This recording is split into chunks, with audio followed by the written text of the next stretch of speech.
Poppy-playtime, a game that redefined the mascot horror genre, for better or for worse.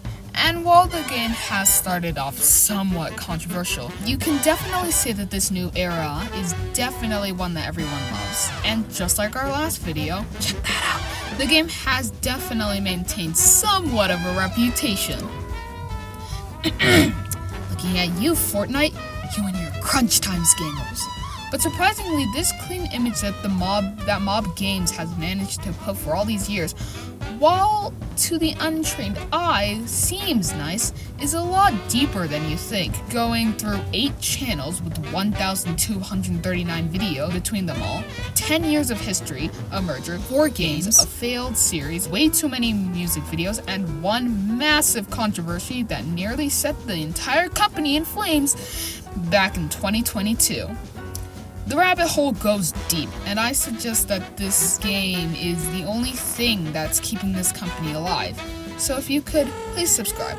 Now let's talk about the history. You might expect me to talk about Poppy-playtime first, but we have to go 7 years before that game was created, back in 2014, back when Minecraft was at its peak and Chris Tyson was too little to talk to Mike. But this is an important year for this story, as that was the year Enchanted Mob was made. Wait. Why the Enchanted? So, this company, or all of these channels, would have very different names. But since they are all just subdivisions, we'll call this company in general the Mob. Okay? Got it. Now, this video was pretty much made for its time and aged horribly today. I mean, look at the golden subscriber button. A far cry from the white one we have today, which you should totally click, by the way. But yeah, this video was much different than its modern day videos. The most recent one has a lot more saturation, and the videos following were also for its time. But we can tell that it took 5 months to get their first 100 subscribers. But again, all of these did not really affect the channel. They made another channel, but apart from some massive music videos for that channel years later, they would eventually discontinue it. I just want to mention that as a fun fact. That is, until they made the Survive the Music video. With the video having 63 million views, twice the amount of the original video, with even being the 5th most viewed video on the channel. It was extremely impressive for its time, and only a few days later did they reach 1,000 subscribers. So after seeing the success, they ended up milking it, and even to this day, and it worked. 21, 17, and 7 million views were what they got for their next 3 videos. But then, it just stopped. For the next year, all of their videos did just terribly, even though Minecraft hadn't fallen. And that's simply because they weren't trying. Every single video from this point was a few seconds long, and this may look like the end for the Mob. But you've seen the length of the video.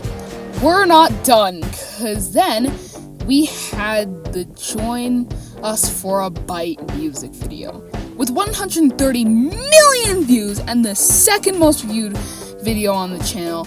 It was all they needed to come back, and for the next while they managed to stay on top, and even the video quality was getting better.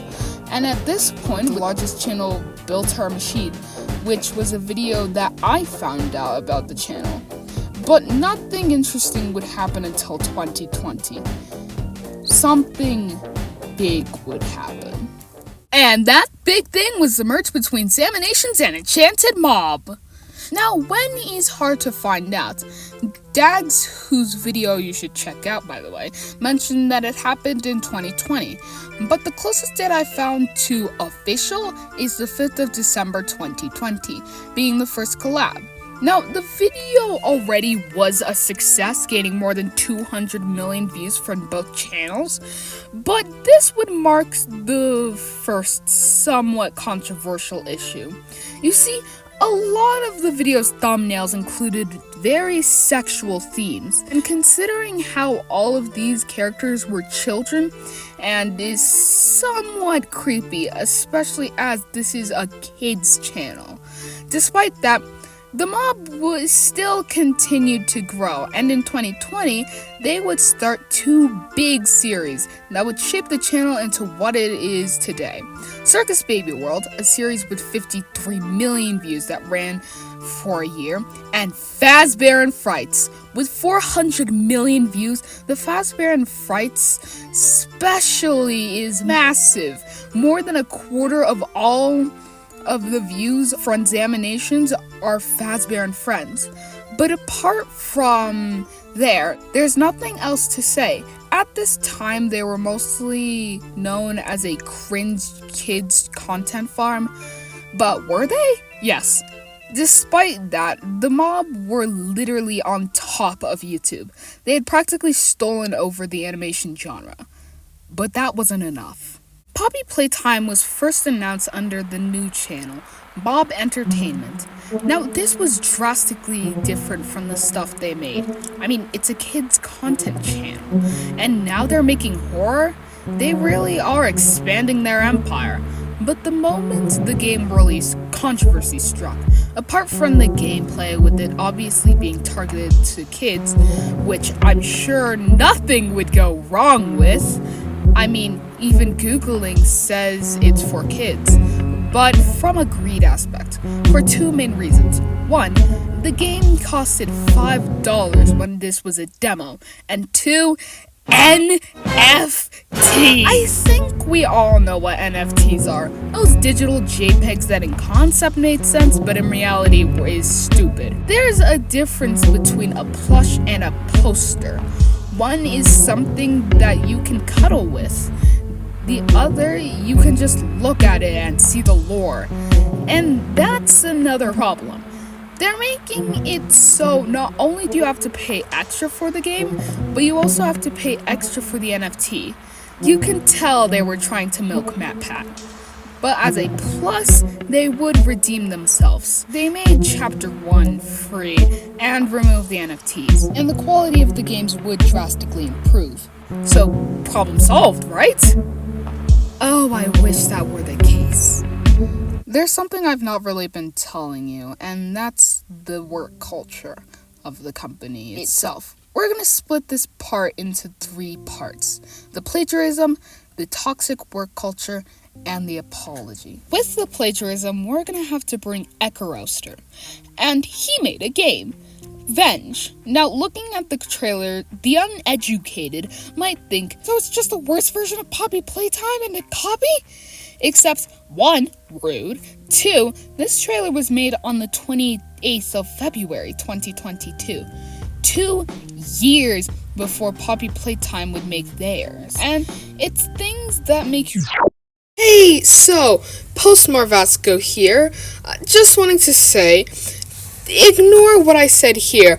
This is actually a very common thing where generally people will make the same thing that are very similar but without knowing this. This has happened several times in multiple cases, so ignore what I was saying there. Skeptical of the mob. The next part was the controversy.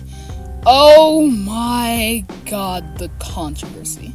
In September of 2022, 7 kids were reenacting the events of the game, which included self-harming that caused the kids to get hospitalized. This shows the several problems with making horror games for kids. Now, one might say, look at FNAF. Yes, but that game, when released, was never made for kids. It only evolved naturally. But this is something else. But things get worse. Now, back with the Enchanted Mob channel, where Echo Coaster, remember him, not only were bullied via a Cinnamon Sins channel that heavily criticized his work, but sexualized him when he was a child. So, when you have 6 allegations heading at you, what do? The toxic gossip train. No, not that. Instead, they made an apology statement, basically saying they denied all of these, and it's horrible. For one, they stated that they didn't intend to sexualize Circus Baby, but in the universe, it's an adult, and that we didn't intend to sexualize Ethan. But if that's the case, then not only is it still bad because this is being targeted to kids, but the fact that you still continued when he was uncomfortable is just disappointing. This is one of the worst apology tweets I've ever seen, and personally do not forgive them. But what happens next could be considered karma. Now, after that mess, we have to go back to Enchanted Mob and see how that's going. Oh! Now, things were fine, except Dan did Fazbear and Frights after numerous controversies. The one thing that was keeping the channel going. Fazbear and Friends fermented the channel into history, and despite that, both channels were doing terribly. Enchanted Mob stayed stagnant for 2 years, and Zaminations did some of their music videos, doing horribly, but the reason why is pretty simple. The people who were entertained back in the pandemic grew much older and stopped watching it. And 2, the stagnation of Minecraft. And then they just stopped uploading. Zaminations died with the team leaving, more going on and more priority over Poppy-playtime, and a failed music video that was never uploaded. And Enchanted Mob left because of something that was supposed to replace Fazbear and Friends, which did so terribly that it killed the entire channel, ending on a cliffhanger. Adventure Mode was a pilot created back on the 20th of October 2023. Now, this is something much bigger. Unlike Fazbear and Friends, the show includes its own original characters, with a large team and an entire YouTube channel created for just this show. But it did terribly. 234 days just to reach 1 million views, when the other videos reached that number in the first week. But it also only made 5K, which is a lot, but for an animation budget and an entire series, it failed, causing the mob to discontinue the channel, leaving it in a dead sea of channels. But how is the show? Well, in summary of what we have, it stars this character, Norman, who lives in a Minecraft server. After getting in trouble with the moderators, he only has 24 hours left to get a house, or he will be banned. So, after nearly dying, he finds this abandoned treehouse, which is inhabited by these 3 guys. Bubbles, a cute creeper that sees the best in everything, Dr. Bonehead, a skeleton with a funny accent, and Stephanie, the antagonist of this story. So they befriend Norman and get to work finding meat. Bubbles is sheep. After getting it back and nearly dying again, an argument ensues, and an iron golem that Norman got earlier comes in to kill. And then Norman and Stephanie get captured. And to be continued. Now, with that brief summary done, I want to say how utterly garbage this pilot is! The pacing sucks with scenes dragging out for way too long. Meep makes no sense in the art style. Bubbles is a direct copy of Bubbles. The voices make me want to kill myself. The to be continued part blends horribly with the final scene. The animation is stiff with certain body parts only moving at times. And some scenes were stolen from other films. Now, I don't want to send any hate to these creators. It's clear that it was targeted for a specific demographic, and I'm not this one. But it feels something that the mob saw these analytics, freaked and stitched this together so the channel doesn't die. But after what happened, they shut down both channels. Again, leaving in a sea of memories. In conclusion, The Mob is a story where jump ships when one starts to sink.